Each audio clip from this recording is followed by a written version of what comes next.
李師傅啊，你除咗特朗普之外咧，咁仲有預測過香港嘅特首嘅喎。係啦，嗰時候咧就預測梁振英，因為嗰時候個個睇好唐英年啦，結果咧梁振英當選咗。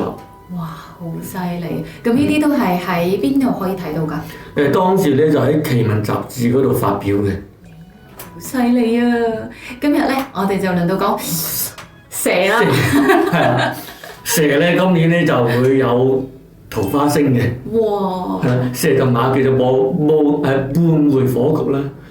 半會火局嘅話，咁火好旺咯，所以個情緒咧又會比較高漲啲嘅。不過你個帶有個陽人，同埋個卷舌星，所以咧都會有少少阻力，或者有啲招致嗰啲災啦、劫啦，或者各方面啦。咁喺事業嗰方面點啊？事業嗰方面咧，佢嗰個領導才能啊，或者個效率啊，就比較高嘅，係啦。但係你要防止一啲嗰啲勞資嘅糾紛，需要適當咁處理。而家做嗰啲科技行業啊，或者個能源啊、電腦啊、手機行業啊等等咧，佢嗰個獲利咧就特別豐厚啲嘅。即係會唔會咧？如果佢本身唔係做呢個行業嘅，跟住做呢個行業會唔會好啲？都會嘅。都會㗎。係啊。咁喺財運嗰方面咧？因為佢今年係陽人星啦，陽人星嘅話，咁就容易會一啲使錢會多咗啲㗎啦，或者仲而喺交通度整親啊，或者各方面嘅花嗰啲錢嘅。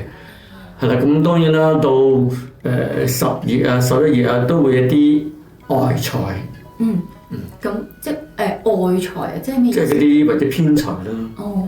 原來咁樣。咁喺感情咧？感情嘅話，因為桃花星比較旺啦，所以會好多啲追求者，咁你就會特別多啲㗎。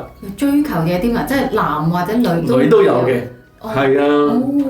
兩樣都有追求者喎。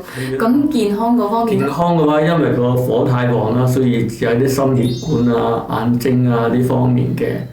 係啦，或者咧嗰啲泌尿啊嗰方面都要注意下少少嘅，咁就可以佩戴一啲貝殼啦，或者咧嗰啲天河石去增加佢哋運。天河石。係啦，嗰種石嚟嘅係啦，或者可以做一啲太極嘅運動，修心養性嘅靜坐啊，呢啲都可以嘅，或者咧着多啲白色嘅衣服。即係好嘈咁。係啦，你明㗎啦。好，唔該晒李師傅。